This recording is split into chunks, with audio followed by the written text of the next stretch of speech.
नमस्कार दोस्तों, मैं राहुल आप सभी का मंथन में एक बार फिर से स्वागत करता हूं। आज के इस सेशन के अंतर्गत हम लोग जीएस दृष्टि साइंस 2024 के फिजिक्स सेक्शन को कवर करने वाले हैं और यह सेशन मूल रूप से 70वीं बीपीएससी साथ ही साथ सभी प्रकार की प्रतियोगी परीक्षाओं के लिए रिवीजन सेशन के साथ साथ वनडे एग्जामिनेशन के लिए रामबाण सिद्ध होने वाला है। आज के इस सेशन के अंतर्गत हम लोग राशि, गति, बल, उत्तोलक और गुरुत्वाकर्षण को कवर करने वाले हैं, जो इस सेशन का पहला सेगमेंट होने वाला है। ये हमारा पार्ट 1 का सेशन होगा। ध्यान रखिएगा, फिजिक्स से संबंधित ये पार्ट 1 का सेशन है। इससे पूर्व हम लोगों ने बायोलॉजी के ऑल सेक्शन को कवर कर लिया है और यदि आप लोगों ने वो सेशंस अभी तक नहीं देखे हैं तो नीचे प्ले लिस्ट मैंने दे दिया है, उस प्ले लिस्ट में आप जाकर के चेक कर सकते हैं। वहां पर आप लोगों को बायोलॉजी से संबंधित सारे सेक्शन सारे वीडियो आप लोगों को प्राप्त हो जाएंगे। तो आज के इस सेशन को हम लोग प्रारंभ करते हैं और सबसे पहले यहाँ पर हम लोग देखेंगे भौतिक विज्ञान के अंतर्गत मापन राशि। और ध्यान रखिएगा, मापन पद्धतियों से संबंधित प्रश्न प्रत्येक प्रतियोगी परीक्षा में आप लोगों से पूछे जाते हैं। तो सबसे पहले मात्रक और इकाई की बात करें तो इसकी परिभाषा क्या होगी। तो ध्यान रखिएगा, किसी भी प्रकार की भौतिक राशि को मापने के लिए स्वीकार किए गए नियत मान को हम लोग मात्रक कहते हैं। या ध्यान रखिएगा, भौतिक राशि को मापने के लिए जिस नियत मान का उपयोग किया जाता है उसे हम लोग मात्रक कहते हैं। मात्रक की यदि हम लोग बात करें तो अंतरराष्ट्रीय मात्रक पद्धति के अनुसार 4 पद्धतियां प्रचलित हैं। ध्यान रखिएगा, 4 पद्धतियां का प्रचलन हम लोग देखते हैं अंतरराष्ट्रीय स्तर पर। पहला है हमारा एफपीएस पद्धति, जिसे ब्रिटिश पद्धति के नाम से जाना जाता है। आगे हम लोग इन पद्धतियों के संबंध में डिटेल में जानने का प्रयास करेंगे कि आखिर क्यों इनका नामकरण एफपीएस पद्धति या क्यों अलग अलग पद्धतियों का व्यवहार किया जाता है। इसके पश्चात है हमारा सीजीएस पद्धति, या इसे हम लोग फ्रेंच पद्धति के रूप में भी जानते हैं। एमकेएस पद्धति को हम लोग गणितीय पद्धति कहते हैं और एसआई पद्धति को अंतरराष्ट्रीय पद्धति के रूप में जाना जाता है। और आजकल हम लोग जो देखते हैं पद्धति जिसके आधार पर हम लोग किसी भी राशि, भौतिक राशि का मापन करते हैं, वह एसआई पद्धति के अनुसार ही करते हैं। अब आइए सबसे पहले देखते हैं एफपीएस पद्धति को। तो ध्यान रखिएगा, एफपीएस पद्धति मात्रक की वह पद्धति है जिसमें लंबाई को फुट में, द्रव्यमान को पाउंड में और समय को सेकंड में व्यक्त किया जाता है। फुट, पाउंड और सेकंड पद्धति इसका शॉर्ट फॉर्म है फुट, पाउंड, सेकंड का, इसलिए एफपीएस पद्धति कहा जाता है। इसे हम लोग फुट पाउंड पद्धति के रूप में जानते हैं, ये ध्यान रखिएगा। इसे एक अन्य नाम ब्रिटिश पद्धति के रूप में भी जाना जाता है। अगला फिर से अगर हम लोग देखें तो सीजीएस पद्धति के अंतर्गत लंबाई को सेंटीमीटर में, द्रव्यमान को ग्राम में और समय को सेकंड में मापा जाता है। इसीलिए हम लोग देखते हैं सी, जी और एस सीजीएस पद्धति के रूप में इसका नामकरण किया गया है। इसे अन्य रूप में हम लोग कहें तो सेंटीमीटर ग्राम सेकंड पद्धति के रूप में भी जानते हैं और इसे हम लोग फ्रेंच सिस्टम और मीट्रिक सिस्टम के रूप में भी जानते हैं। ये ध्यान रखिएगा, अगर वन लाइनर प्रश्न पूछे कि मीट्रिक पद्धति के अंतर्गत द्रव्यमान को किस रूप में मापा जाता है तो ग्राम के रूप में मापा जाता है। ध्यान रखिएगा, समय के लिए सभी इकाइयों की बात करेंगे तो समय के लिए सेकंड का व्यवहार किया जाता है। ध्यान रखिएगा, केवल लंबाई और द्रव्यमान के मात्रकों में परिवर्तन हमें दिखाई देता है। या सीजीएस पद्धति को हम लोग फ्रेंच और मीट्रिक पद्धति दोनों कहते हैं, ये ध्यान रखिएगा। इसके पश्चात आते हैं एमकेएस पद्धति के ऊपर और यहाँ पर हमें ध्यान रखना है कि एमकेएस पद्धति मात्रक की वह पद्धति है जिसमें लंबाई को मीटर में, द्रव्यमान को किलोग्राम में और समय को सेकंड में व्यक्त करते हैं। यहाँ ध्यान रखिएगा, एमकेएस का में एम का अर्थ मीटर, के से किलोग्राम और एस से सेकंड हो जाता है। तो इस प्रकार यहाँ हम लोग देखते हैं कि विभिन्न मात्रकों का जो हम लोग मापन करेंगे मीटर, किलोग्राम और सेकंड में करते हैं। अब आते हैं एसआई पद्धति पर। एसआई पद्धति में लंबाई को मूलतः हम लोग मीटर में व्यक्त करेंगे, द्रव्यमान को किलोग्राम में और समय को सेकंड में व्यक्त करते हैं। अब यहाँ पर ध्यान रखना है कि जो एमकेएस पद्धति है उसी का परिवर्धित और परिवर्तित रूप है आपका एसआई पद्धति। एमकेएस पद्धति का ही परिवर्तित रूप है कौन सा, तो आपका एसआई पद्धति। और 1960 ईस्वी में भार और मापन का एक सामान्य सम्मेलन पेरिस में प्रारंभ किया गया था और इसी सम्मेलन के अंतर्गत एसआई पद्धति को स्वीकार किया गया था। अब बात करें यदि हम लोग एसआई पद्धति की, तो एसआई पद्धति के अंतर्गत कुल 7 मात्रक, मूल मात्रक स्वीकार किए गए थे। 7 मूल मात्रक थे और 2 अन्य व्युत्पन्न मात्रकों की बात हम लोग करते हैं। यहाँ पर ध्यान रखिएगा कि पारसेक जो है तारों संबंधी दूरियां मापने का सबसे बड़ा मात्रक है। पारसेक प्रकाश वर्ष से भी बड़ा मात्रक होता है। दूरी मापने की इकाई क्या है? प्रकाश वर्ष है। तो यहाँ ध्यान रखिएगा, एक पारसेक बराबर 3 गुना 10⁻16 मीटर या 3.262 प्रकाश वर्ष होता है। एक नैनोमीटर की बात करेंगे तो ध्यान रखिएगा 10⁻⁻9 मीटर जो होगा ये एक नैनोमीटर होता है, या 10⁻⁻7 सेंटीमीटर इक्वल टू 1 नैनोमीटर होता है। ये दोनों इकाइयां आप लोग ध्यान रखेंगे। अब बात करेंगे राशियों के प्रकार की, तो राशि हम लोग पूर्व में देख चुके हैं कि एसआई पद्धति के अनुसार 7 राशियां होती हैं जिसे हम लोग मूल राशि कहते हैं। और मूल राशि की अगर हम लोग बात करेंगे तो यहाँ पर ध्यान रखिएगा कि मूल राशि में द्रव्यमान, लंबाई और समय आदि को हम लोग कैलकुलेट करते हैं। और मूल राशियों को मापने के लिए मूल मात्रकों का मूल मात्रकों का उपयोग किया जाता है। इसके अतिरिक्त दो संपूरक या दो संपूरक राशियां होती है। यहाँ पर ध्यान रखिएगा, दो संपूरक राशियां भी होती हैं आपका। इसके अतिरिक्त व्युत्पन्न राशियों की बात करेंगे तो मूल राशियों पर ये निर्भर करती है, जैसे बल, संवेग और त्वरण। ये सभी के सभी इसके जो मात्रक होंगे या राशियां होंगी ये मूल राशियों पर निर्भर करेंगे। इन्हीं के आधार पर व्युत्पन्न राशियों के मात्रकों का निर्धारण किया जाता है। एसआई पद्धति की बात करेंगे तो इसमें मूल राशियां कितनी है? 7। कौन कौन से? तो लंबाई, द्रव्यमान, समय हम लोग पहले ही देखते आ रहे हैं। इसके अतिरिक्त टेम्परेचर, विद्युत धारा, ज्योति तीव्रता और पदार्थ का परिमाण जिसे मोल से व्यक्त किया जाता है, इसे मूल मात्रक होता है मोल। ज्योति तीव्रता का कैंडेला है, विद्युत धारा एम्पियर, ताप को केल्विन में मापते हैं, समय सेकंड, द्रव्यमान को किलोग्राम और लंबाई को मीटर में मापा जाता है। ये एसआई पद्धति के मात्रक हैं, ध्यान रखिएगा।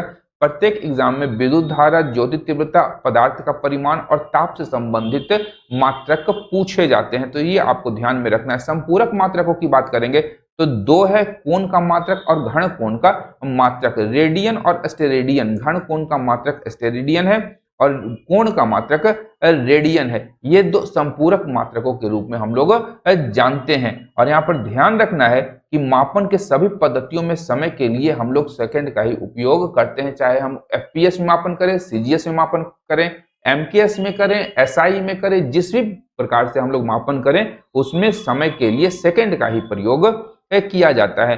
अब बात करते हैं व्युत्पन्न राशियों की, तो इसकी परिभाषा क्या होगी? तो वैसी राशियां जो मूल राशियों पर निर्भर करती हैं उन्हें हम लोग व्युत्पन्न राशि के रूप में जानते हैं। जैसे बल, संवेग और त्वरण, ये सभी के सभी इनकी जो राशियां होंगी ये राशियां व्युत्पन्न राशियां कहलाएंगी।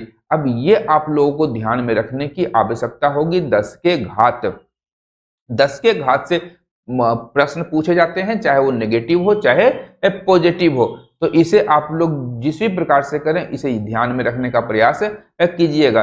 डेका आपका 10⁻1 हो जाएगा। हेक्टो की बात करेंगे 2 हो जाएगा। किलो की बात करेंगे, हम लोग किलो लेने के लिए जाते हैं तो हजार देखते हैं, 1000 ग्राम का 1 किलो होता है, 1 किलोग्राम होता है। तो यहाँ पर ध्यान रखिएगा 10⁻3, तो किलो में 10⁻3 हो जाएगा। वहीं मेगा की बात करेंगे तो 10⁻6 है। गीगा की बात करेंगे 10⁻9 है। टेरा का बात करेंगे 10⁻12 है। पेटा का बात करेंगे 10⁻15 हो जाएगा।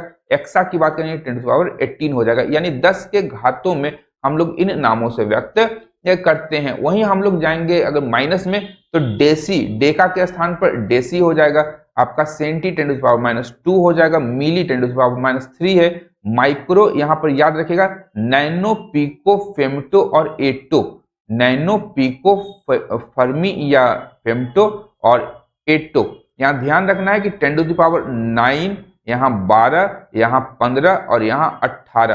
अंतर देख लीजिए आप लोग कितने का है, 3 का अंतर है। ध्यान रखिएगा नैनो, पिको, फेम्टो और एटो में 3 का अंतर होता है, ये ध्यान रखिएगा। और इसी के आधार पर हम लोग पॉजिटिव वाले को भी ध्यान में रखेंगे। और 3 से लेके मिली से माइक्रो हो, माइक्रो से नैनो हो, सभी में आपको 3 का ही अंतर दिखाई देगा। मिली, माइक्रो, नैनो, पिको, फर्मी या फेम्टो और एटो, ये आपका 10⁻³ से लेकर के 10⁻18 तक के घात आपको प्राप्त हो जाएंगे। उसी प्रकार 3 के यहाँ पे अंतर यहाँ निकाल लेंगे। किलो, मेगा, गीगा, टेरा, पेटा और एक्सा, तो इसमें भी आपका 3-3 का अंतर मिल जाएगा। तो इसी के अनुसार हम लोग इसे याद करने का प्रयास करेंगे। अब बात करते हैं पदार्थ के मात्रा का मूल मात्रक क्या होता है, तो ये होता है मोल, और एक मोल इक्वल टू आपका 6.022 गुना 10⁻23 होता है, और ये आपका एवोगाड्रो नियतांक है। एवोगाड्रो कांस्टेंट के रूप में भी इसे हम लोग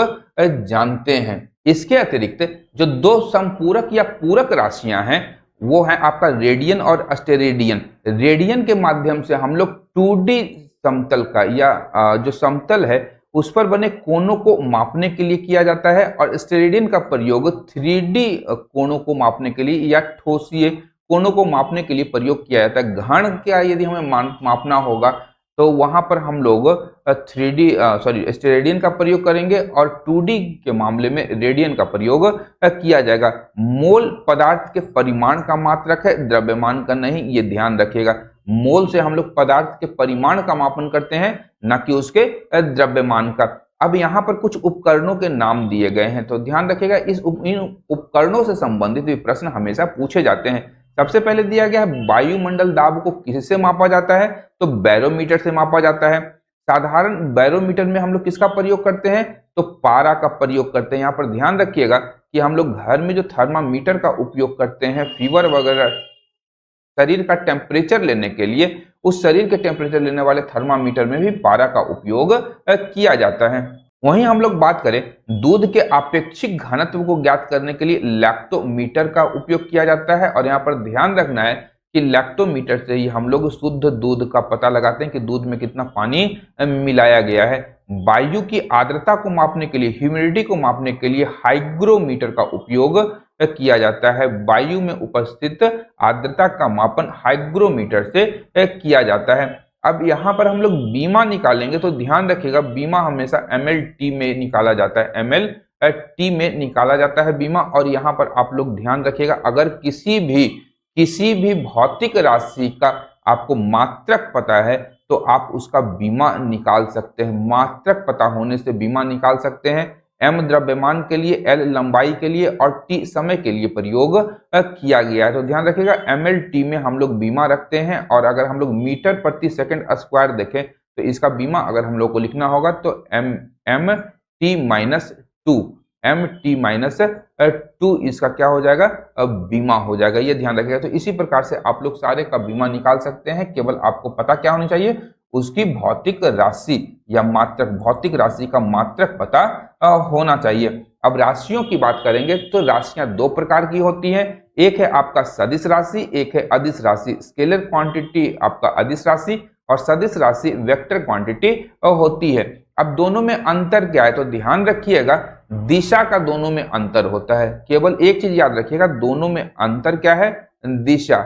अदिशा और दिशा के साथ, या ध्यान रखिएगा दिशा के साथ और बिना दिशा के अदिशा, ये ध्यान रखिएगा। इसीलिए अदिश बोला गया और सदिश बोला गया। तो यहाँ पर ध्यान रखिएगा जिस भी राशि में केवल परिमाण होगा, दिशा नहीं होगी, वह अदिश राशि कहलाएगी, और जिसमें परिमाण के साथ साथ दिशा दोनों हो वह क्या कहलाएगी, सदिश राशि। उदाहरण ध्यान रखिएगा, आपसे प्रश्न बराबर पूछा जाता है कि निम्नलिखित में से कौन सी भौतिक राशि आपका सदिश राशि है या अदिश राशि है। तो ध्यान रखिएगा द्रव्यमान, चाल, आयतन, कार्य, समय और ऊर्जा, ये सभी की सभी अदिश राशियां हैं। वहीं वेग, विस्थापन, बल और त्वरण, ये सभी की सभी सदिश राशियों के उदाहरण हैं, और इसे ध्यान में रखने की आवश्यकता होगी। अब इसके अतिरिक्त वे राशियां जिनमें अदिश और सदिश दोनों के गुण विद्यमान नहीं होते हैं उन्हें टेंसर कहा जाता है। ध्यान रखिएगा टेंसर राशियों के रूप में उन्हें वर्गीकृत या परिभाषित किया जाता है।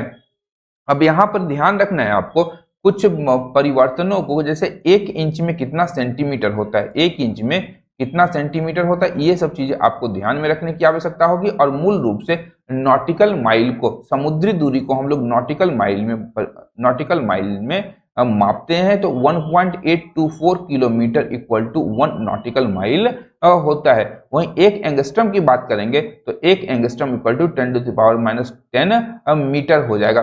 37 degree centigrade equal to 98.6 degree Fahrenheit होता है। ये याद रखिएगा, हमारे शरीर का टेम्परेचर है कितना, 37 डिग्री सेंटीग्रेड या 98.6 डिग्री फ़ारेनहाइट। ये ध्यान रखिएगा, बहुत ही इंपॉर्टेंट है। और केल्विन में भी आपको निकालने के लिए बोला जा सकता है। तो कुछ चीजें आपको ध्यान में रखने की आवश्यकता होगी और कुछ चीजें हम लोग कैलकुलेट करके निकाल सकते हैं। अब यहाँ पर कुछ अन्य उपकरण के नाम दिए गए हैं। यहाँ पर ध्यान रखिएगा कि दूर स्थित वस्तुओं के ताप को मापने के लिए किसका प्रयोग करते हैं, तो पायरोमीटर का प्रयोग करते हैं। और यहाँ ध्यान रखिएगा कि पायरोमीटर का प्रयोग करके ही हम लोग सूर्य या अन्य तारों का तापमान मापते हैं। तो दूर स्थित वस्तुओं के ताप को मापने के लिए इसका प्रयोग किया जाता है। और वैसी वस्तु जिससे रेडिएशन निकलता हो उसका तापमान हम लोग जनरली पायरोमीटर से मापते हैं। विद्युत वाहक बलों की तुलना करने, लघु प्रतिरोधों के मापन में और वोल्टमीटर और अमीटर के कैलिब्रेशन में किसका उपयोग किया जाता है। ध्यान रखिएगा, विद्युत वाहक बलों की तुलना करने, लघु प्रतिरोधों के मापन में, वोल्टमीटर और एमीटर के कैलिब्रेशन में हम लोग पोटेंशियोमीटर का उपयोग करते हैं। ये बहुत इंपॉर्टेंट है, इसे ध्यान रखिएगा। इन चारों के लिए एक ही यंत्र है, पोटेंशियोमीटर है। इसके अतिरिक्त हम लोग बात करें तो पहियों वाली गाड़ी द्वारा चली गई दूरी को मापने के लिए कौन सा यंत्र काम में आता है, ऑडोमीटर। हमारे गाड़ियों में, हमारे स्कूटी, हमारे बाइक्स में क्या लगा हुआ होता है पहियों में, तो ऑडोमीटर लगा हुआ होता है और इसी के माध्यम से दूरी का मापन किया जाता है। इसके अतिरिक्त वायुयान और मोटर नाव की गति को मापने वाला यंत्र कौन है, तो टैकोमीटर। टैकोमीटर के माध्यम से वायुयान और मोटर नाव की गति मापी जाती है। अब बात करेंगे हम लोग गति की, और यहाँ सबसे पहले गति का हम लोग देखेंगे परिभाषा और उसके बाद उसके प्रकारों के ऊपर चर्चा करेंगे और फिर संबंधित उदाहरणों को हम लोग देखते चलेंगे। तो सबसे पहले गति क्या है, तो गति किसी भी स्थिर वस्तु के सापेक्ष निरंतर स्थान परिवर्तन करना कहलाता है। ध्यान रखिएगा, यदि किसी स्थिर वस्तु के सापेक्ष में कोई वस्तु अन्य वस्तु निरंतर स्थान परिवर्तन कर रही तो उसे हम लोग उस वस्तु में गति कहेंगे। जैसे सड़कों पर दौड़ते समय जो स्थिर दुकानों, पेड़ पौधों और बिजली के खंभों का पीछे छूट जाना, तो वो हमारे सापेक्ष वो क्या है, स्थिर है, लेकिन हम लोग क्या है, निरंतर गतिशील अवस्था में बने हुए हैं। अब गति के प्रकारों की बात करें तो यहाँ पर ध्यान रखिएगा कि गति के कितने प्रकार होते हैं। सबसे पहला हमारा है सरल रेखीय गति। अब सरल रेखीय गति किसे कहेंगे, तो किसी सीधी सड़क पर गति करना सरल रेखीय गति का उदाहरण है। जैसे मोटर गाड़ी की गति, साइकिल की गति और धावक की गति। और यहाँ पर आप लोग ध्यान रखना है आप लोगों को कि साइंस से संबंधित जो प्रश्न पूछे जाएंगे वो डे टू डे हम लोग जो एक्सपीरियंस करते हैं प्रत्येक दिन में कि विज्ञान के किस सिद्धांत का प्रयोग हो रहा है वहां पे, तो उससे संबंधित प्रश्न बहुत ज्यादा पूछे जाते हैं। तो ये भी आपको ध्यान में रखना होगा। उदाहरण अत्यंत महत्वपूर्ण हो जाएगा किसी भी चीजों के लिए, तो उदाहरण पर आप लोग फोकस कीजिएगा। इसके अतिरिक्त वृत्तीय गति होती है और किसी गोलाकार मार्ग पर गति करना। हम लोग बचपन में देखते थे कि गोलाकार मार्ग पर चक्कर लगाते थे, तो वो हमारा क्या हो गया, वृत्तीय गति का उदाहरण होता था। और वर्तमान में यदि हम लोग उदाहरण के रूप में समझे तो पृथ्वी के चारों ओर चक्कर लगाता हुआ उपग्रह वृत्तीय गति का उदाहरण प्रस्तुत करता है। इसके अतिरिक्त घड़ी की सुइयों की बात करेंगे, कोल्हू के बैल की बात करेंगे, ग्रहों का सूर्य के चारों ओर चक्कर लगाना। यद्यपि ग्रहों के द्वारा अपने दीर्घ वृत्ताकार कक्षा में सूर्य के चारों ओर चक्कर लगाता है, उपग्रहों के द्वारा अपने ग्रहों का चक्कर लगाना। और यहाँ ये भी उपग्रह होंगे, चाहे कृत्रिम हो प्राकृतिक हो, वो भी दीर्घ वृत्ताकार कक्षा में चक्कर लगाते हैं। एक तीसरी गति हो जाएगी आवर्त गति। बचपन में हम लोग झुलुआ खूब झूले हैं। ध्यान रखिएगा कि हम लोग झुलुआ खूब झूलते हैं। झुलुआ ही कहा जाता है, झूला तो बहुत पढ़े लिखों का संभ्रांत लोगों की भाषा हो गई। तो जब झुलुआ हम लोग झूलते हैं तो इसमें हम लोग एक निश्चित समय के अंतराल जो झूला होता है हमारा, वह अपने पथ पर पुनः वापस लौट करके फिर आगे पीछे की गति करता रहता है, या एक निश्चित समय में बार बार एक निश्चित मार्ग पर अपनी गति को दोहराता है। उदाहरण के लिए हम लोग पेंडुलम को ले सकते हैं। घड़ी के पेंडुलम की जो गति है वह आवर्त गति का उदाहरण है। झूले की गति का उदाहरण क्या है, यह भी सरल आवर्त गति का उदाहरण है कि एक निश्चित समय के पश्चात अपने निश्चित मार्ग पर लगातार एक ओर से दूसरी ओर दोलन करना आवर्त गति कहलाता है। इसके पश्चात है प्रक्षेप्य गति। अब प्रक्षेप्य गति क्या है? तो जब किसी पिंड को ऊपर की ओर नियत त्वरण से किसी कोण पर उछाला जाता है तो पिंड का वेग और परिमाण दोनों समय के साथ बदलते रहते हैं, तो उसकी गति को हम लोग प्रक्षेप्य गति कहते हैं। उदाहरण क्या है? प्रक्षेप प्रोजेक्टाइल समझिएगा। प्रक्षेप क्या है? प्रोजेक्टाइल है। और प्रोजेक्टाइल जो है किसी भी रूप में हो सकता है, चाहे बॉल हो, चाहे किसी प्रकार का अस्त्र हो, शस्त्र हो, तीर हो, या किसी भी चीज को हम लोग प्रोजेक्टाइल के रूप में यहाँ पे यूज कर सकते हैं। जैसे बल्ले से टकराने के बाद गेंद की गति देखते हैं, मारता है धोनी सीधा स्टेडियम पार, छक्का। उसी तरह तोप, हम लोग पाकिस्तान की ओर तोप का गोला तक दाग देते हैं, तो तोप से छूटे गोले की गति हो गई। ईंधन समाप्त होने के बाद रॉकेट की गति देखे होंगे, हाल ही में चीन का एक रॉकेट, लॉन्ग मार्च रॉकेट जो था, उसका क्या हो गया? ईंधन तो समाप्त नहीं हुआ लेकिन सीधा नीचे गिर गया। लंबी कूद और ऊंची कूद के खिलाड़ी की गति, भाला फेंक प्रतियोगिता में भाला की गति। अब सोच लीजिए कि नीरज चोपड़ा जिस गति से भाला फेंकते होंगे, क्योंकि 92-93 मीटर की दूरी पर जाकर के वो गिरता है भाला, तो उस समय भाले में गति क्या रही होगी? तो ये प्रक्षेप्य गति का उदाहरण है। नीरज चोपड़ा से भी याद रखिएगा, प्रक्षेप्य गति का उदाहरण है। अब उड्डयन काल किसे कहेंगे? Time of flight. तो यहाँ पर ध्यान रखिएगा, जब किसी भी पिंड को नीरज चोपड़ा ने जब एक भाला फेंका और जब वे ऊपर की ओर उछाला भाला, तो ऊपर जाने और वापस उस भाले को पृथ्वी के नीचे मैदान पर गिरने में इस लगने वाले समय को ही उस भाले का उड्डयन काल कहेंगे। ध्यान रखिएगा, नीरज चोपड़ा के उदाहरण से ध्यान रखिएगा। नीरज चोपड़ा ने एक भाला हवा में फेंका और उस भाले का पृथ्वी की सतह पर आकर के गिरना या अपने लक्ष्य की ओर जाकर के गिरना, जितने समय तक भाला हवा में रहा तो उस समय को हम लोग उड्डयन काल कहेंगे। ये ध्यान रखिएगा, उसे उसका उड्डयन काल कहेंगे। परास की बात करेंगे तो प्रक्षेप गति करने वाली वस्तु जमीन से उछालने के बाद अधिकतम जितनी दूरी पर जाकर गिरेगी। अब 92 मीटर का डिस्टेंस कवर किया तो हम लोग उसे क्या कहेंगे? भाले का परास कहेंगे। प्रक्षेप गति करने वाली वस्तु जमीन से उछालने के बाद अधिकतम जितनी दूरी पर जाकर के गिरेगी उसे उसका परास या रेंज कहते हैं। ये ध्यान रखिएगा। इसके अतिरिक्त प्रक्षेप गति करने वाली किसी वस्तु का अधिकतम परास प्राप्त करने के लिए उस वस्तु को 45 डिग्री के कोण पर उछालना चाहिए। अब हमेशा ध्यान रखिएगा कि नीरज चोपड़ा मैक्सिमम डिस्टेंस को कवर करने के लिए, कि ताकि उनका भाला जो है मैक्सिमम डिस्टेंस कवर कर सके, इसके लिए ये पृथ्वी से कितने का एंगल बना रहे थे? 45 डिग्री का कोण बना रहे थे। और ओलंपिक में 45 डिग्री का वो कोण नहीं बना पाए, जिसके कारण वो स्वर्ण पदक से चूक गए, उन्हें रजत पदक से ही संतोष करना पड़ा। अब यहाँ उदाहरण हम लोग किसका ले सकते हैं? तो लंबी कूद कूदने वाले खिलाड़ी अधिकतम दूरी प्राप्त करने के लिए स्वयं को 45 डिग्री के कोण पर उछालते हैं, और इसी की ट्रेनिंग ये लोग बार बार करते हैं कि हमें 45 डिग्री के कोण पर ही खेलों में उछलना है।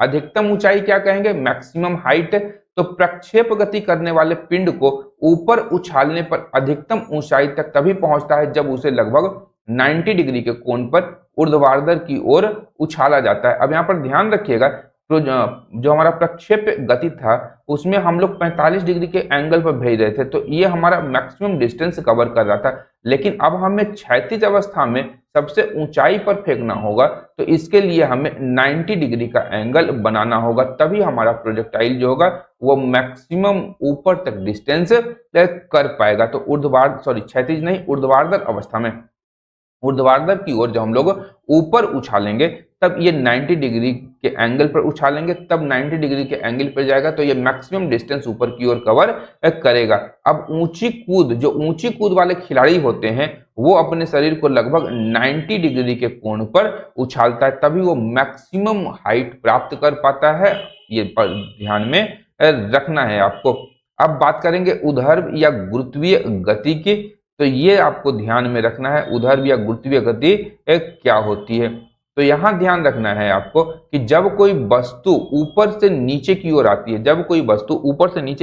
है, तो पृथ्वी के गुरुत्वाकर्षण बल के कारण उसमें जो गति उत्पन्न होती है उसे उर्ध्व या गुरुत्वीय गति कहते हैं। यानी कि वैसी गति जो पृथ्वी के गुरुत्वाकर्षण के कारण उत्पन्न हो उसे गुरुत्वीय गति कहते हैं। जैसे हम लोग छत से नीचे गेंद फेंकते हैं, तो गेंद जो है वो नीचे जब गिरेगा तो गुरुत्वाकर्षण के प्रभावाधीन वो नीचे जाएगा, और उसके ऊपर जो गति कार्य कर रही होती है उसी गति को हम लोग गुरुत्वीय गति कहते हैं। अब यहाँ पर गति के नियम जिसका प्रतिपादन न्यूटन के द्वारा किया गया था, तो इसके नियमों की संख्या 3 है और ये हम लोग यहाँ पर इसे देख लेते हैं। और प्रथम गति के नियम की यदि बात करें तो ध्यान रखिएगा कि सभी गतिमान अवस्था विरामा अवस्था में स्थित कोई वस्तु है तो वह तब तक अपनी स्थिति परिवर्तन का विरोध करती है जब तक कि उस पर कोई बाह्य बल न लगाया जाए। ध्यान रखिएगा, यदि आप क्या है सोए हुए हैं तो सोए हुए रहना चाहते हैं, पढ़ रहे हैं तो आप पढ़ते हुए रहना चाहते हैं, जब तक कि कोई बाह्य आकर्षण आपको दोनों मुद्रा में से निकलने के लिए कोई अतिरिक्त प्रयास ना करे तब तक आप दोनों मुद्रा में बने रहना चाहेंगे। आप सोए हैं तो सोए रहना चाहेंगे, पढ़ रहे हैं तो पढ़ते रहना चाहेंगे। तो यहाँ पर ध्यान रखिएगा कि गतिमान वस्तु हमेशा गतिमान अवस्था बनाए रखना चाहती है और स्थिरावस्था में यदि कोई वस्तु है विराम अवस्था में तो वह अपना उस अवस्था को बनाए रखना चाहती है जब तक कि कोई बाह्य बल उस पर आरोपित न कर दिया जाए। अब जैसे सड़क पर चलती हुई कोई बस या गाड़ी है, तब वह तब तक गतिमान रहती है जब तक कि उस पर ब्रेक न लगाया जाए। और ब्रेक किसका उदाहरण है? तो बाह्य बल का एक कारक है, उदाहरण नहीं, बाह्य बल का कारक है, क्योंकि ब्रेक के माध्यम से ही हम लोग एक बाह्य बल लगाते हैं जिसके परिणाम स्वरूप हमारी चलती हुई गाड़ी, बस या कोई भी चीज हो वो क्या होगी, रुक जाएगी। इसे हम लोग जड़त्व के नियम के रूप में भी जानते हैं। और यहाँ पर ध्यान रखना है हमें कि जड़त्व के नियम के अनुसार कि कोई वस्तु स्थिरावस्था में तो स्थिर रहेगी, गतिशील अवस्था में है तो गतिशीलता अपनी बनाए रखेगी। इसे विशेषता अगर हम लोग बात करें प्रथम नियम की तो बल की परिभाषा इससे प्राप्त होती है। यानी बल हम लोग उसे कहेंगे कि जिसे किसी पर वस्तु पर या किसी भी चीज पर आरोपित करने से उसकी अवस्था में परिवर्तन हो जाता है, तो उसे हम लोग बल कहते हैं। अब उदाहरण की अगर हम लोग बात करें तो हथौड़े के हत्थे में करने के लिए हत्थे के अगले भाग को या पिछले भाग को जमीन पर पटका जाता है। हम लोग कभी कभी देखते हैं ये काम कर रहे होते हैं हथौड़े से, तो हथौड़ी कभी कभी ढीला हो जाता है तो हम लोग सीधा उल्टा करके उसे सीधा उसके हत्थे को जमीन पे ठोकते हैं तो वो टाइट हो जाता है। तो ये किसका उदाहरण है? न्यूटन के गति के प्रथम नियम का।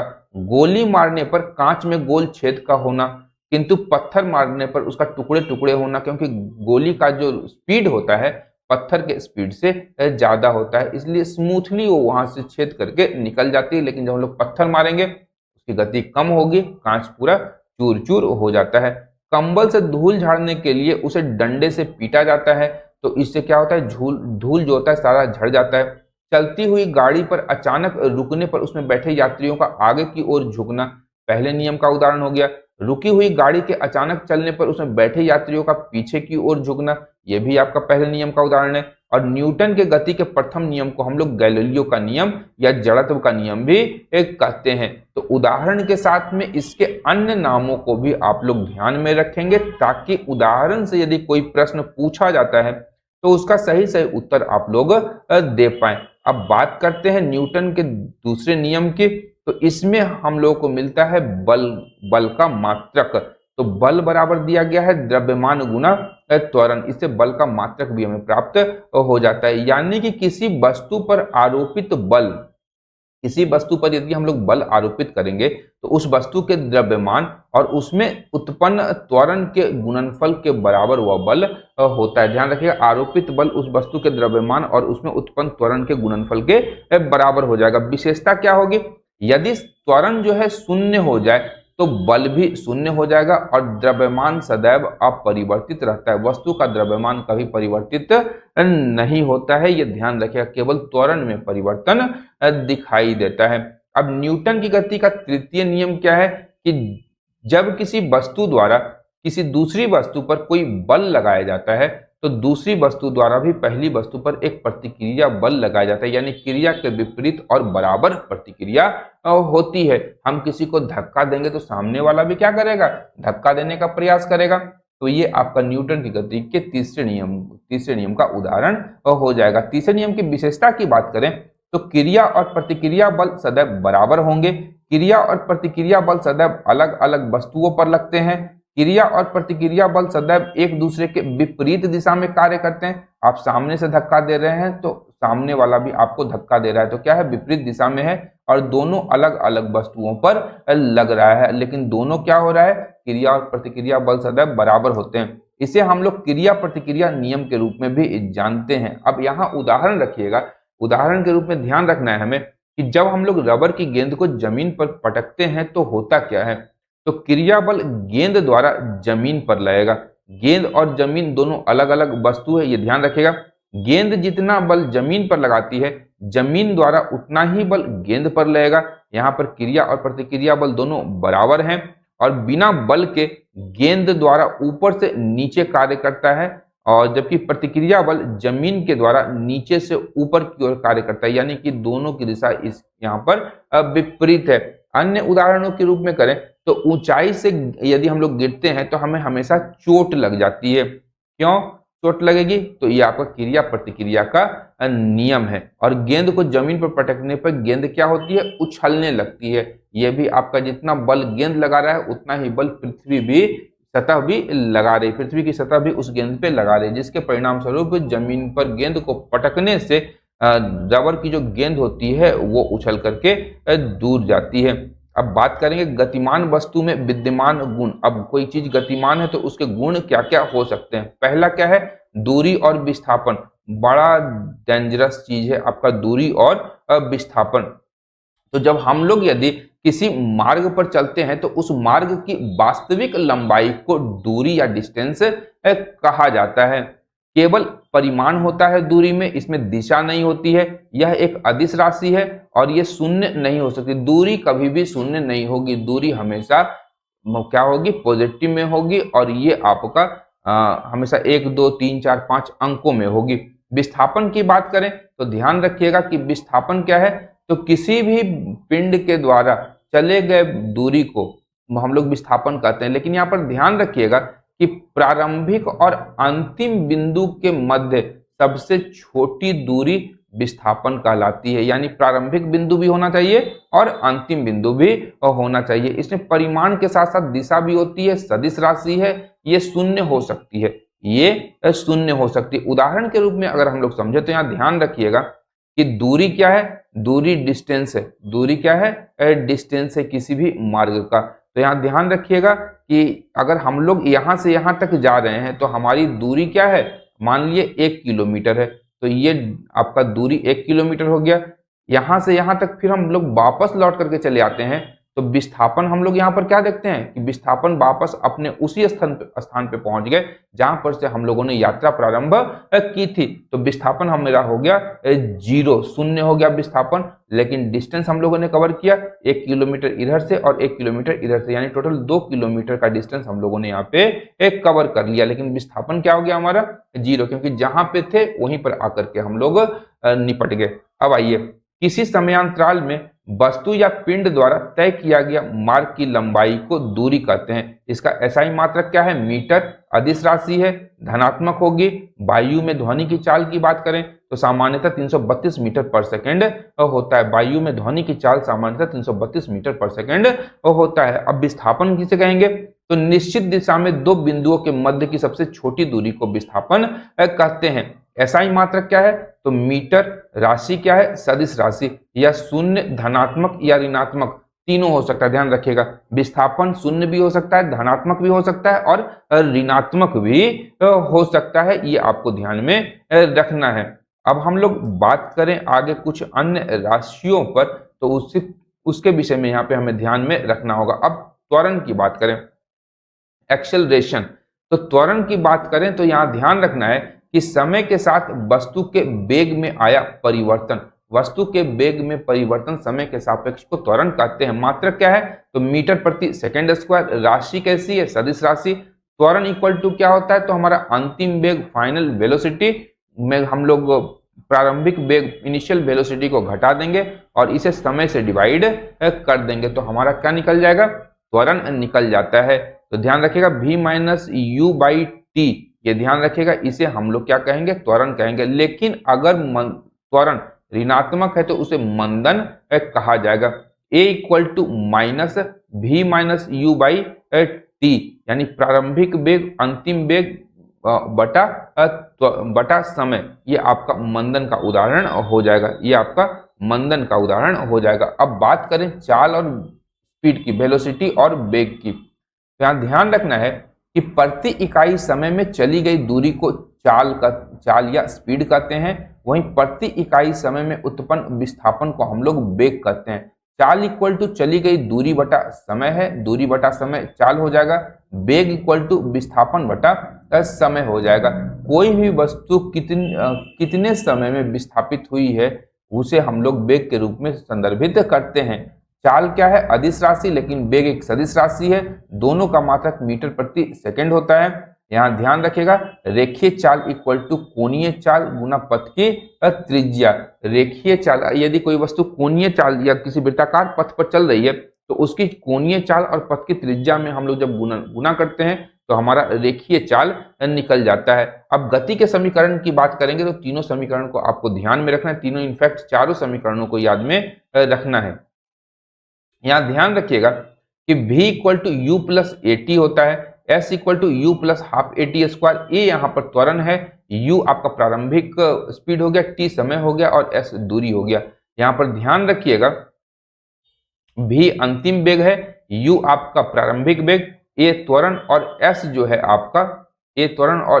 है आपका दूरी हो जाएगा। ये ध्यान रखिएगा, s जो है दूरी हो जाएगा। अब कोई पिंड या वस्तु nवें सेकेंड में उसके द्वारा तय की गई दूरी क्या होती है? तो Sn equal to u plus a by two 2n minus 1। इस फॉर्मूला से हम लोग निकाल सकते हैं कि nवें सेकेंड में वस्तु के द्वारा तय की गई दूरी क्या थी। आवेग की बात करेंगे तो बल तथा समयांतराल के गुणनफल को हम लोग आवेग कहते हैं। आवेग कब आएगा? तो समय के अंतराल गुना बल के गुणनफल को हम लोग आवेग कहेंगे। सदिश राशि है, मात्रक क्या होता है? बल का मात्रक न्यूटन और समयांतराल का मात्रक सेकंड। तो न्यूटन सेकंड इंपल्स या आवेग का मात्रक होता है। अब यहाँ पर संतुलन की अवस्था की बात करें तो संतुलन भी तीन प्रकार का होता है। एक आपका अस्थाई संतुलन हो जाएगा, स्टेबल इक्विलिब्रियम, संतुलन अनस्टेबल इक्विलिब्रियम, और आपका तीसरा उदासीन या न्यूट्रल इक्विलिब्रियम। यहाँ पर ध्यान रखना है, संतुलन की स्थिति से विस्थापित करने पर बल के हटाते ही पूर्व स्थिति में आ जाना अस्थाई संतुलन है। संतुलन की स्थिति से विस्थापित करने पर बल हटाते ही पूर्व की स्थिति में न आना अस्थाई संतुलन है। उदासीन संतुलन की स्थिति से विस्थापित करने पर गुरुत्व केंद्र का समान स्थिति में बना रहना उदासीन संतुलन का उदाहरण है। अब उत्तोलक की यदि हम लोग बात करें तो यहाँ पर ध्यान रखिएगा, उत्तोलक या लोलक। उत्तोलक एक प्रकार का साधारण मशीन है जो कार्य को आसान बनाती है। इसमें तीन मूल होता है आपका, बिंदु, आलंब, भार और अयास। इसमें तीन प्रमुख बिंदु हैं, आलंब, भार और अयास, और इन्हीं तीनों को एक जगह से दूसरी जगह स्थानांतरित करने के कारण तीन प्रकार के मशीन बनते हैं, तीन प्रकार के उत्तोलक बनते हैं। ध्यान रखिएगा, यहाँ से प्रश्न पूछा जाएगा। यहाँ पर ध्यान रखना है कि उत्तोलक के कौन कौन से उदाहरण हो सकते हैं, जैसे घिरनी, कैंची और चिमटा। ये सभी के सभी उत्तोलक के उदाहरण माने जाते हैं। और इसी प्रकार हम लोग देखें तो आलंब, भार और अयास को हम लोग आगे पीछे करके अलग अलग श्रेणी के उत्तोलक बना सकते हैं। तीन प्रकार के उत्तोलक होते हैं, प्रथम, द्वितीय और तृतीय श्रेणी के उत्तोलक। यहाँ सबसे पहले हम लोग बात करेंगे प्रथम श्रेणी के उत्तोलक की। तो प्रथम श्रेणी के उत्तोलक को समझने के लिए यहाँ पर हमें आलंब, अयास और भार को समझना होगा। अब यहाँ समझिएगा कि आलंब फुलक्रम हो गया, अयास हमारा एफर्ट हो गया। अयास मतलब प्रयास, हम लोग एफर्ट क्या कर रहे हैं, प्रयास कहाँ पे लगा रहे हैं, और हमारा लोड कहाँ पर है। तो इसी के आधार पर हम लोग प्रथम श्रेणी के उत्तोलक, द्वितीय श्रेणी के उत्तोलक और तृतीय श्रेणी के उत्तोलक को हम लोग लगाते हैं कि कौन कहाँ पे हो सकता है।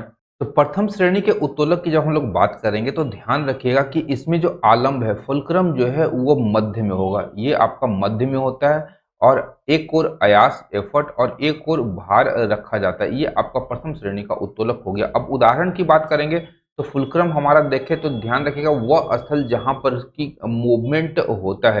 कैंची की बात करेंगे, कैंची में फुलक्रम हमारा बीच में होता है।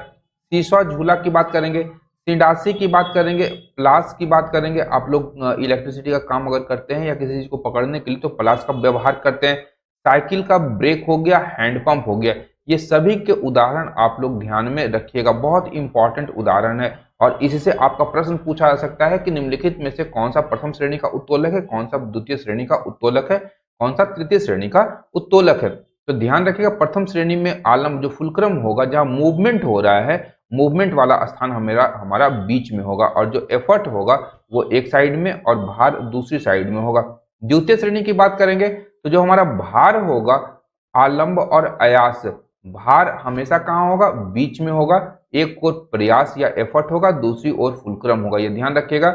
और भार इसमें क्या होता है, सीधा सदैव हमेशा मध्य में होता है। उससे पहले अगर हम लोग बात करें द्वितीय श्रेणी के उत्तोलक की बात करने से पहले, यहाँ पर प्रथम श्रेणी के उत्तोलक का यांत्रिक लाभ जरूर ध्यान रखिएगा। इसका यांत्रिक लाभ हमेशा एक से कम होता है, एक से अधिक होता है या एक के बराबर होता है। यहाँ पर प्रश्न यह भी पूछा जा सकता है कि निम्नलिखित में से किस उपकरण का यांत्रिक लाभ एक से कम, एक से अधिक या एक के बराबर तीनों होता है।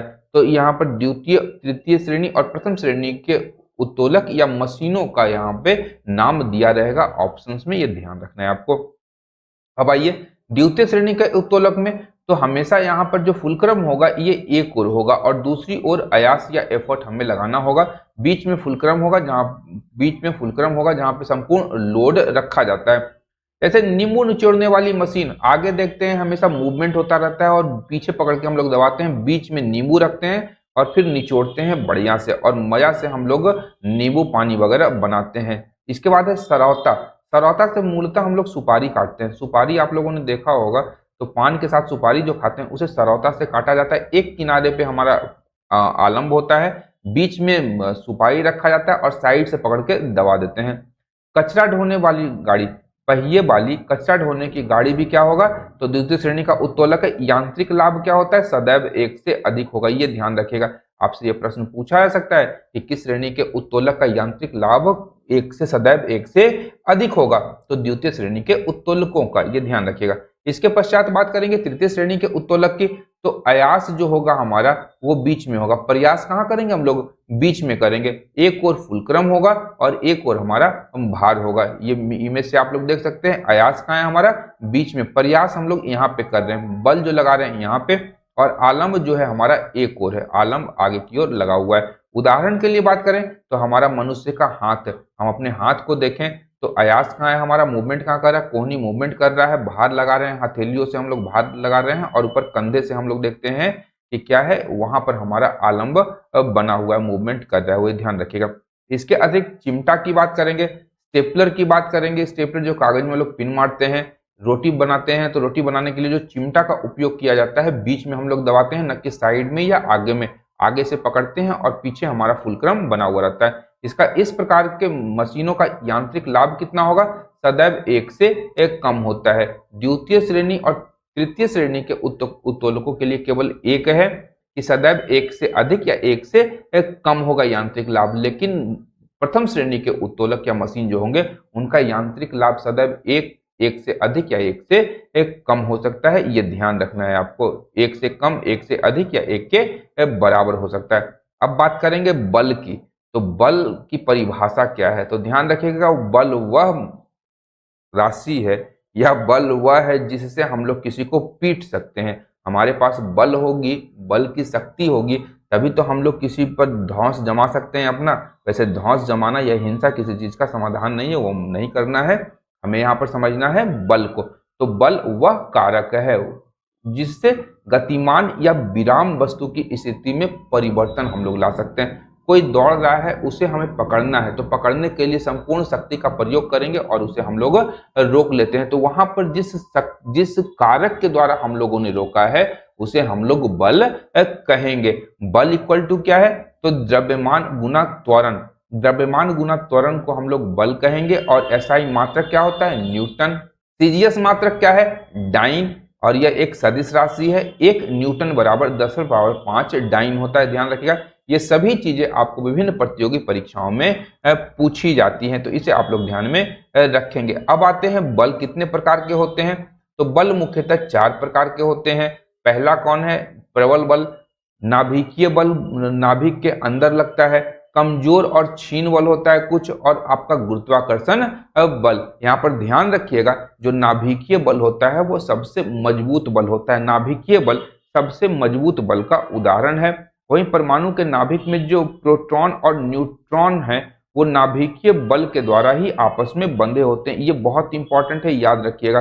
गुरुत्वाकर्षण बल को सबसे कमजोर बल माना जाता है, लेकिन हम लोग अगर बात करें परमाणु के नाभिक में लगने वाले नाभिकीय बल की, तो हमारे ऊपर उसका कोई प्रभाव नहीं दिखाई देता है। लेकिन गुरुत्वाकर्षण बल का प्रभाव हम लोग हमेशा दिन प्रतिदिन इसे अनुभव करते हैं। लेकिन यहाँ ध्यान रखना है, गुरुत्वाकर्षण बल सबसे कमजोर है और नाभिकीय बल सबसे तंदुरुस्त, सबसे तगड़ा बल है, ये ध्यान रखिएगा।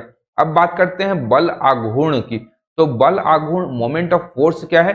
तो किसी अक्ष के परितः एक बल का बल आघूर्ण उस बल के परिमाण और घूर्णन अक्ष से बल की क्रिया रेखा के मध्य की लंबवत दूरी के गुणनफल के बराबर होता है। सरल मशीन की बात करेंगे तो ये सभी बल आघूर्ण के सिद्धांत पर ही काम करता है, मोमेंट ऑफ फोर्स के अनुसार ही काम करता है। बल आघूर्ण इक्वल टू बल गुना लंबवत दूरी। बल गुना लंबवत दूरी, इसका मात्रक क्या है? Newton metre. और राशि कैसी है? सदिश राशि है। अब घर्षण की बात करेंगे। हम लोग, ठंडे का समय आ रहा है और अक्सर अपनी हथेलियों को गर्म करने के लिए हम लोग आपस में रगड़ते हैं। तो रगड़ने के दौरान वहां हम लोग देखते हैं कि हथेली हमारी गर्म हो जाती है। ये कारण क्या है? तो घर्षण के परिणाम स्वरूप उष्मा की उत्पत्ति के कारण हमारी हथेलियां गर्म हो जाती है।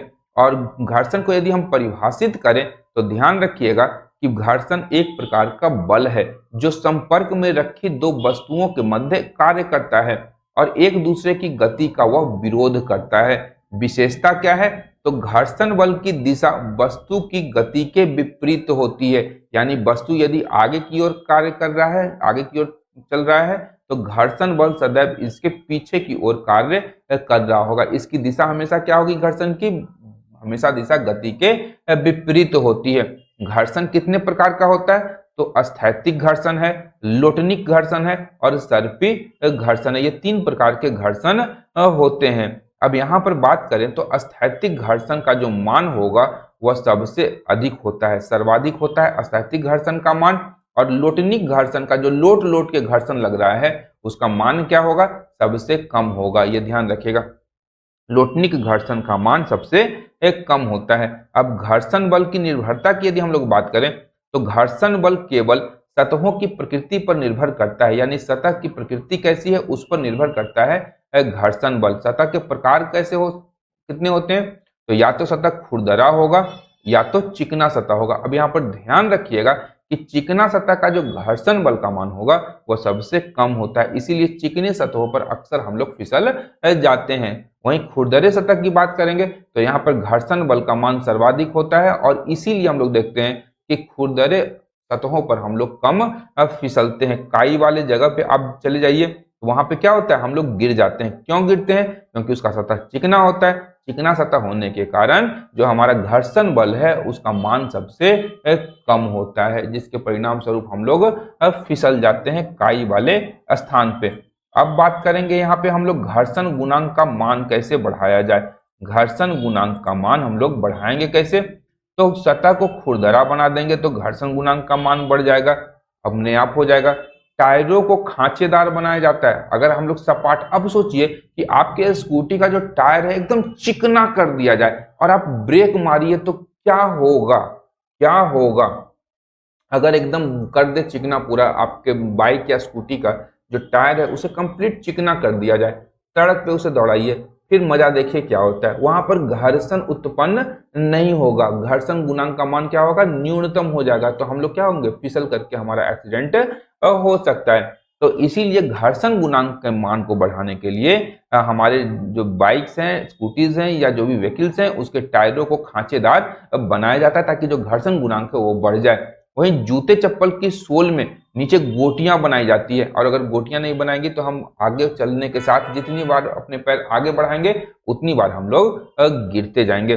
घर्षण गुणांक का मान कम करना है। अब यहाँ पे घर्षण, ध्यान रखिएगा कि मशीनों में यदि घर्षण गुणांक का मान अधिक हो जाएगा तो वहाँ पे घुसावट अधिक हो जाएगी, इसीलिए वहाँ पे घर्षण गुणांक का मान क्या रखना पड़ता है? न्यूनतम रखना पड़ता है। इसीलिए हम लोग देखते हैं कि मशीनों में स्नेहक या ल्यूब्रिकेंट्स का प्रयोग किया जाता है ताकि वो चिकनी सतह बनी रहे, वो फंक्शन अच्छी तरीके से करती रहे मशीन।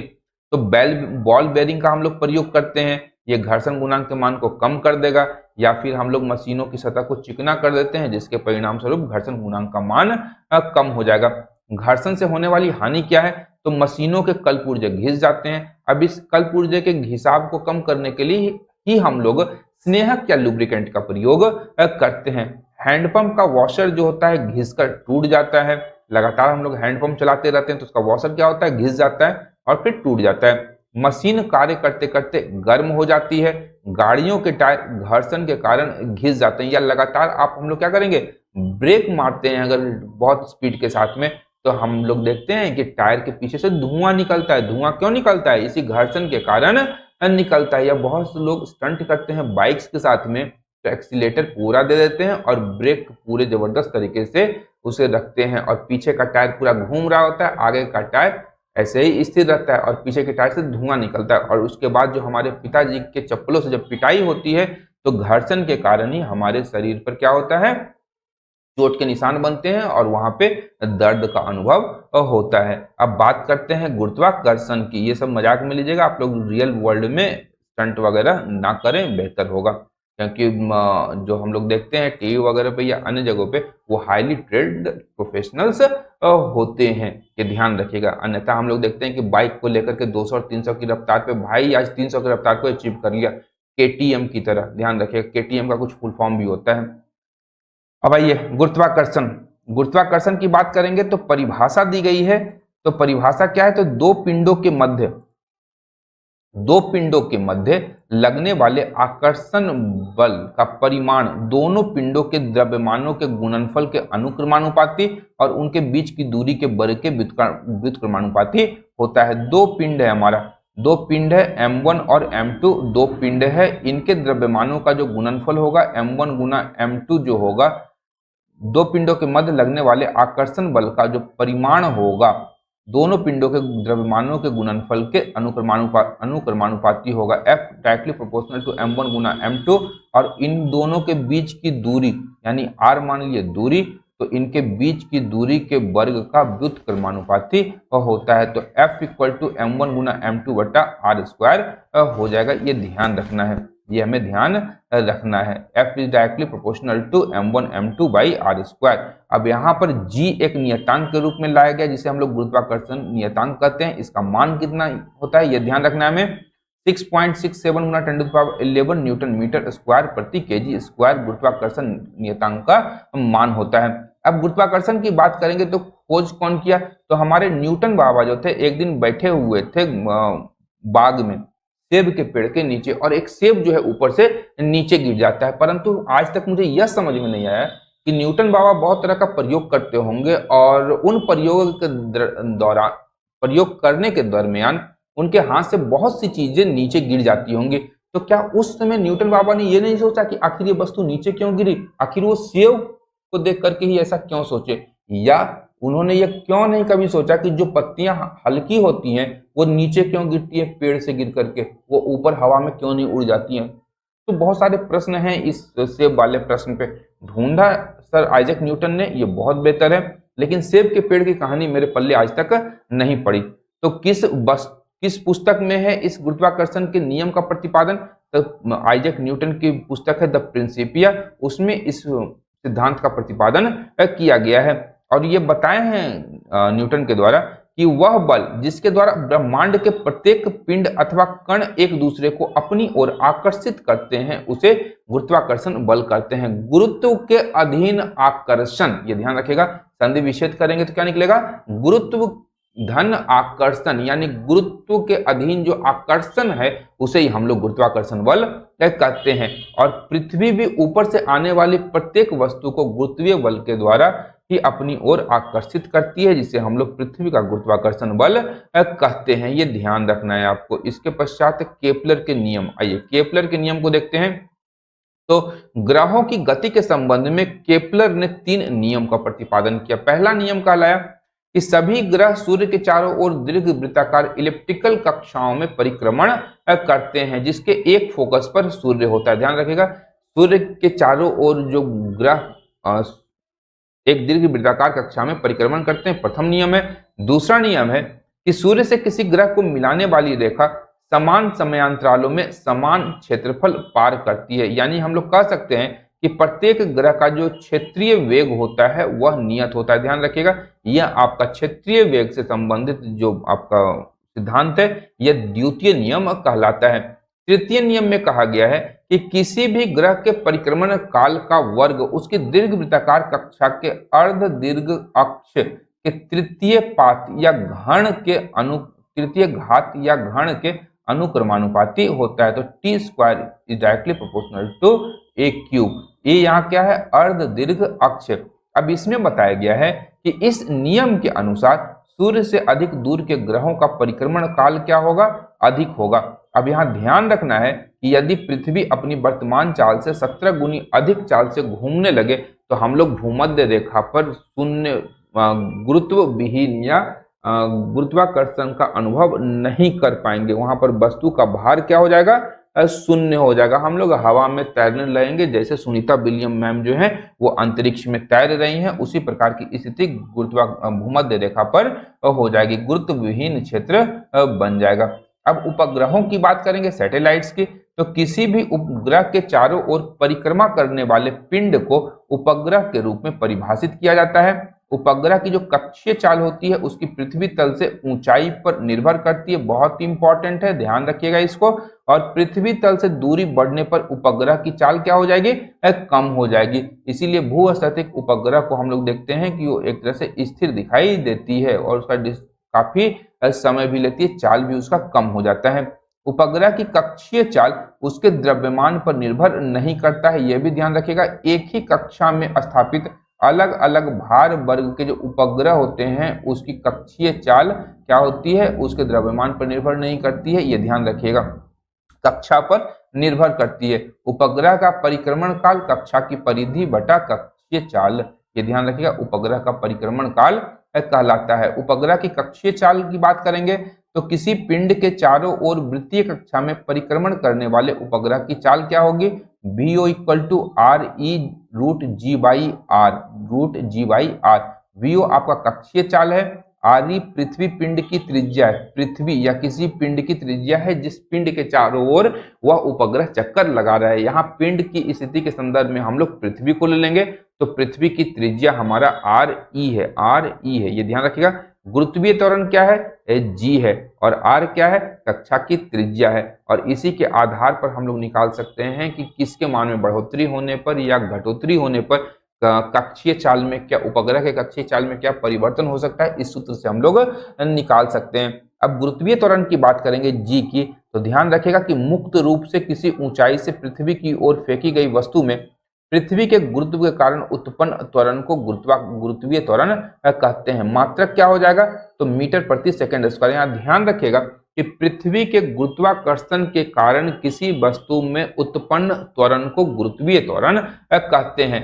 पृथ्वी तल पर मान की बात करेंगे G की, तो सबसे कम गुरुत्वीय त्वरण का मान विषुवत रेखा पर होता है, सर्वाधिक होता है ध्रुवों के ऊपर। पृथ्वी के घूर्णन के मान के व्युत्क्रमानुपाती होता है G, ये ध्यान रखिएगा, पृथ्वी के घूर्णन के मान के व्युत्क्रमानुपाती होता है। और कैपिटल G से यदि हम लोग इसका संबंध निकाले तो small g equal to capital G ME by RE square हो जाएगा, ये ध्यान रखिएगा। G कैपिटल G इसका ग्रेविटेशनल कांस्टेंट, ME पृथ्वी का आपका द्रव्यमान और RE पृथ्वी की त्रिज्या, ये G इक्वल टू हो जाएगा। अब बात करेंगे कुछ विशेष तथ्यों की, तो यहाँ पर ध्यान रखना है हमें कि सबसे पहले पृथ्वी पर किसी वस्तु का भार क्या होगा, पृथ्वी पर किसी वस्तु का भार क्या होगा, आप लोग को शायद सही ढंग से दिखाई दे रहा होगा। हाँ चलिए, तो यहाँ पर ध्यान रखिएगा कि गुरुत्वीय त्वरण के मान में परिवर्तन के कारण वस्तु के भार में परिवर्तन हो जाता है।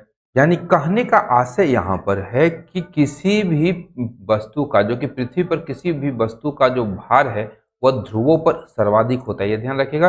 किसी वस्तु का भार कहाँ पर होगा, ध्रुवों पर सर्वाधिक होता है। तो यहाँ पर ध्यान रखिएगा कि गुरुत्वीय त्वरण के मान में परिवर्तन के कारण ही वस्तु के भार में परिवर्तन हो जाता है।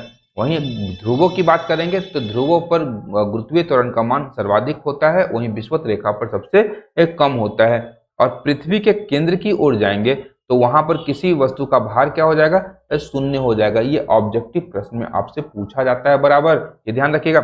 पृथ्वी की सतह पर भूमध्य रेखा पर सबसे कम होगा किसी वस्तु का भार, लेकिन केंद्र पर, पृथ्वी के केंद्र पर जो भार होगा किसी वस्तु का, वह सबसे न्यूनतम होगा। अब आइए लिफ्ट में चलते हैं। लिफ्ट में चलने के लिए हमें क्या करना होगा, लिफ्ट में प्रवेश करना होगा। जब लिफ्ट जो है त्वरित वेग से ऊपर जाती है तो लिफ्ट में व्यक्ति का भार जो होगा थोड़ा बढ़ा हुआ प्रतीत होता है। जब ऊपर जाएगा तो भार प्रतीत होगा बढ़ा हुआ। वहीं लिफ्ट त्वरित गति से यदि नीचे आ रही है तो गुरुत्वाकर्षण के साथ लिफ्ट की गति भी होती है जो एक ही दिशा में कार्य कर रही होती है, जिसके परिणाम स्वरूप व्यक्ति का भार घटा हुआ प्रतीत होता है। और ठीक इसके उलट यदि हम लोग देखेंगे ऊपर जाते हुए तो पृथ्वी अपने गुरुत्वाकर्षण बल से क्या करती है, लिफ्ट को अपनी ओर आकर्षित करने का प्रयास करती है, जिसके परिणाम स्वरूप हमें अपना भार बढ़ा हुआ प्रतीत होता है। जब लिफ्ट जो है एक समान वेग से ऊपर या नीचे की ओर आती है तो व्यक्ति के भार में कोई परिवर्तन नहीं होता है। यह बहुत महत्वपूर्ण है। एक समान वेग से ऊपर आए लिफ्ट या नीचे आए तो इससे क्या होगा, इसके मनुष्य के भार में कोई परिवर्तन नहीं होता है। जब नीचे आते समय ये न करिए कि आप कभी बुर्ज खलीफा पे गए और टॉप फ्लोर से आप नीचे की ओर आ रहे हैं लिफ्ट से और अचानक से लिफ्ट की डोरी टूट जाए तो क्या होगी, तो वहां पे व्यक्ति को वहां पर भार शून्यता का प्रतीत होगा। ये ध्यान रखिएगा। वहां पर हम लोगों को महसूस होगा कि हमारा वेट क्या है, ये 0 हो चुका है, हवा में हम तैरने लगेंगे। वहीं बात करेंगे कि जब लिफ्ट का गुरुत्वीय त्वरण अधिक हो जाता है तो व्यक्ति क्या होगा, लिफ्ट के छत से टकराकर हवा में तैरने लगेगा। हम लोग सीधा सतह से ऊपर उठेंगे, छत से टकराएंगे और हवा में तैरने लगेंगे। कब, जब लिफ्ट का गुरुत्वीय त्वरण अधिक हो जाएगा तब। अब बात करते हैं यहाँ पर हम लोग कुछ चीजों की। हाँ, गुरुत्वीय त्वरण की निर्भरता। गुरुत्वीय त्वरण निर्भर किस पे करता है, तो ऊपर से मुक्त रूप से पृथ्वी की ओर गिरने वाले किसी वस्तु में उत्पन्न गुरुत्वीय त्वरण जो है केवल हवा या वायुमंडल की उपस्थिति या अनुपस्थिति पर निर्भर करती है। लेकिन यहाँ पर ध्यान रखना है, यह वस्तु के द्रव्यमान अथवा आकृति पर निर्भर नहीं करता है। यह ध्यान रखिएगा कि ऊपर से मुक्त रूप से पृथ्वी की ओर गिरने वाली किसी भी वस्तु में उत्पन्न गुरुत्वीय त्वरण जो है वस्तु के द्रव्यमान और आकृति पर निर्भर नहीं करता है। यदि लोहे का एक पिंड और एक पंख को हम लोग गिरा देंगे, पक्षी के पंख को, तो दोनों जो है एक समान गति से पृथ्वी की ओर गिरेगी। लेकिन यहाँ पर ध्यान रखिएगा, आप लोग तो कहिएगा कि लोहा का बॉल है, भारी होता है, सबसे पहले गिर जाएगा, लेकिन यहाँ पर बना देंगे उपयुक्त अवस्था निर्वात। तो ध्यान रखिएगा, निर्वात की अवस्था में दोनों क्या होगा, एक समान गति से नीचे की ओर गिर जाएगा। तो यह वस्तु के द्रव्यमान और आकृति पर निर्भर नहीं करता है, यह ध्यान रखिएगा। उदाहरण के लिए यदि हवा की उपस्थिति में एक भारी और एक हल्की वस्तु को एक साथ एक समान ऊंचाई से पृथ्वी की ओर गिराया जाए तो भारी वस्तु पहले और हल्की वस्तु बाद में गिरेगी। और वहीं जब हम लोग निर्वात की अवस्था बना देंगे, लेकिन यहाँ दिया हुआ है कि निर्वात की अवस्था में बना देंगे, हवा की अनुपस्थिति में एक हल्की और एक भारी वस्तु एक साथ एक समान ऊंचाई से पृथ्वी की ओर गिराई जाती है तो दोनों वस्तुएं साथ साथ पृथ्वी पर गिरेगी। यह हवा था जो पंख को गिरने से रोक रहा था। अब आते हैं वस्तु के भार पर। तो किसी वस्तु के द्रव्यमान और गुरुत्वीय त्वरण के गुणनफल को वस्तु का भार कहा जाता है। ध्यान रखिएगा, वस्तु का भार किसे कहेंगे, तो किसी वस्तु के द्रव्यमान और गुरुत्वीय त्वरण का गुणनफल वस्तु का भार कहलाता है। W = m गुना g होगा। और विशेष रूप में अगर हम लोग देखें तो किसी वस्तु का द्रव्यमान हमेशा क्या रहता है, अपरिवर्तित रहता है। ये ध्यान रखिएगा, ये बहुत इंपॉर्टेंट है। चाहे आप चांद पर चले जाइए, चाहे आप पृथ्वी पर, मंगल पर, आपका द्रव्यमान क्या होगा, अपरिवर्तित रहता है। गुरुत्वीय त्वरण एक परिवर्तनशील राशि है जिसका मान पृथ्वी पर भिन्न भिन्न स्थानों पर भिन्न भिन्न होता है। केंद्र में जाइएगा तो 0 हो जाएगा, पृथ्वी की सतह पे आइएगा ध्रुव पे तो अधिकतम होगा, पृथ्वी के सतह पर विषुवत रेखा पर हम लोग जाते हैं तो गुरुत्वाकर्षण बल कम लगेगा, गुरुत्वीय त्वरण का मान कम होता है। अब आइए पलायन वेग।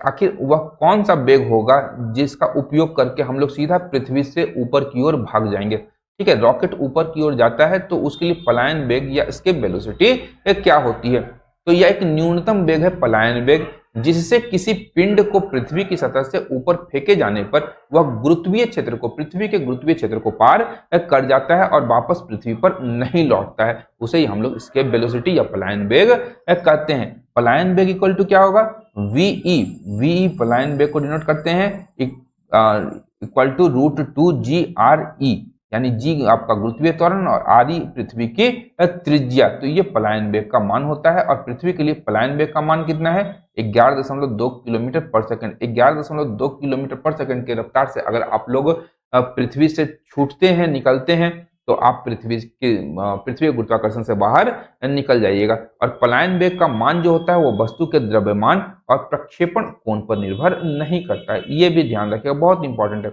वस्तु के द्रव्यमान और प्रक्षेपण कोण पर निर्भर नहीं करता है। अब आइए सस्पेंशन पॉइंट, उससे पहले सरल लोलक, सरल लोलक या गोलक, हाँ आइए, बहुत इंपॉर्टेंट है, यहाँ से ये प्रश्न बराबर पूछा जाता है, ये ध्यान रखिएगा। और ये अंतिम सेशन, अंतिम पेज होने वाला है आज का। तो निलंबन बिंदु की बात करते हैं तो सस्पेंशन पॉइंट जहां से कोई लोलक लटक रहा है सस्पेंशन पॉइंट कहेंगे, और गोलक यहाँ बीच में है और प्रभावी लंबाई इसकी L है। इसकी प्रभावी लंबाई क्या है, L है, ये ध्यान रखिएगा। एक ओर से दूसरी ओर लगातार ये गति कर रही है, इस गति को हम लोग सरल आवर्त गति कहते हैं। एक समय के पश्चात इसके स्थिति में परिवर्तन उत्पन्न हो जाता है। सरल आवर्त गति की बात करेंगे यहाँ पर सरल लोलक की, तो ध्यान रखिएगा इसकी आवृत्ति n होती है और 1 सेकंड में किया गया दोलन, 1 सेकंड में किया गया दोलन क्या होगा, 1/2 √G/L, G/L, और n इक्वल टू 1/T यानी आवर्तकाल। आवर्तकाल ये फॉर्मूला आप लोग ध्यान में रखिएगा, आगे इसका बहुत उपयोग होने वाला है। सेकंड लोलक की बात करेंगे तो 2 सेकंड के आवर्तकाल वाले लोलक को सेकंड लोलक की संज्ञा दी जाती है। और आवृत्ति लोलक कौन सा है, तो 1 सेकंड में किया गया दोलन, यहाँ पर ये दिया गया n इक्वल टू ये। अब आवर्तकाल इक्वल टू क्या होता है, तो 2π√L/G, L लोलक की लंबाई और G आपका गुरुत्वीय त्वरण है। अनंत लंबाई के सरल लोलक का आवर्तकाल कितना होगा, तो 84.6 मिनट होता है। यह इसकी अधिकतम सीमा है, न कि अनंत। ध्यान रखिएगा, अनंत लंबाई के सरल लोलक का आवर्तकाल 84.6 मिनट का होगा, न कि अनंत। बहुत इंपॉर्टेंट है, ये ध्यान रखिएगा। किसी निश्चित स्थान पर सरल लोलक का आवर्तकाल केवल लोलक की लंबाई पर निर्भर करता है, यह ध्यान रखिएगा।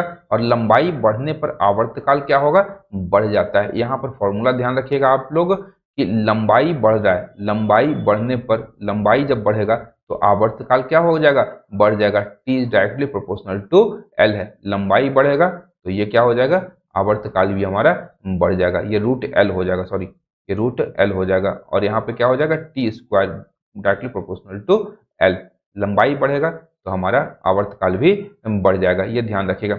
इसके अतिरिक्त लंबाई घटने पर आवर्तकाल भी क्या होगा, घट जाएगा। T square directly proportional to L था, तो वहां पर लंबाई घटेगा तो आवर्तकाल भी घट जाएगा।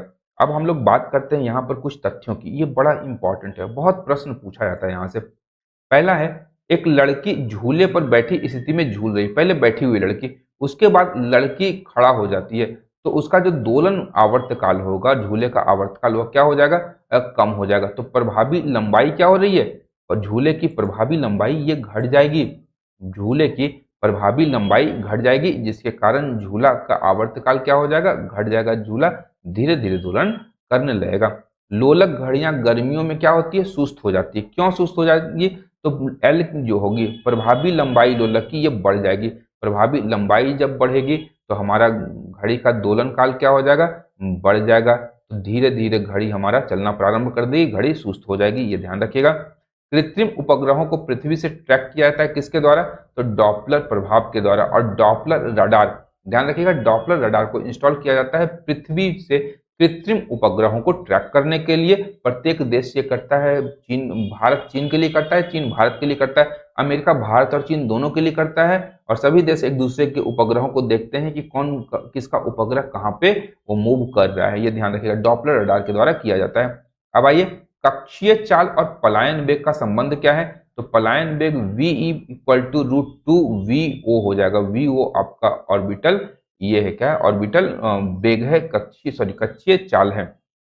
और किसी भी उपग्रह का जो कक्षीय चाल होगा वह √2 गुना हो जाएगा। तो क्या होगा, या 41% बढ़ा दिया जाए तो उपग्रह अपनी कक्षा छोड़कर के सीधा वहां से भी भाग जाएगा। ध्यान रखें, चिड़िया उड़ जाएगी वहां से। वह भारतीय जिसने न्यूटन से पूर्व ही बता दिया था कि सभी वस्तुएं पृथ्वी की ओर आकर्षित होती है। कौन किसने बताया था? तो ब्रह्मगुप्त ने। और ब्रह्मा स्फुट सिद्धांत में यह सिद्धांत दिया गया था, न कि न्यूटन बाबा ने सेब के पेड़ के नीचे बैठे थे और सेब गिरा था। यह ध्यान रखेगा। ब्रह्मा स्फुट सिद्धांत पढ़ने के पश्चात ही न्यूटन ने अपने गुरुत्वाकर्षण का सिद्धांत दिया था। केवल शब्द बताया था, गुरुत्वाकर्षण, ग्रेविटेशन शब्द का उपयोग किया था, लेकिन हम लोगों ने बताया पृथ्वी की आकर्षण शक्ति। तो ध्यान रखिएगा, ब्रह्मगुप्त ही वह व्यक्ति था जिसने सबसे पहले गुरुत्वाकर्षण के विषय में बताया था। और गुरुत्वाकर्षण की खोज भारतीय है, न कि न्यूटन की है। आइए, गुरुत्वाकर्षण का सिद्धांत किसने दिया? तो आइजैक न्यूटन ने दिया। अंतरिक्ष यात्री निर्वात में सीधे खड़े नहीं रह सकते, कारण है वहां पर जीरो ग्रेविटी होती है। अंतरिक्ष यान जो चक्कर लगा रहा है, एक सेब छोड़ा जाता है तो वह अंतरिक्ष यान के साथ साथ उसी गति से गतिमान हो जाएगा, उसी सेम कक्षा में। ध्यान रखेगा, या कोई भी अंतरिक्ष यान से अगर हम लोग भी बाहर निकल जाएंगे तो उसी कक्षा में हम लोग अंतरिक्ष यान के साथ साथ पृथ्वी का चक्कर काटने लगेंगे।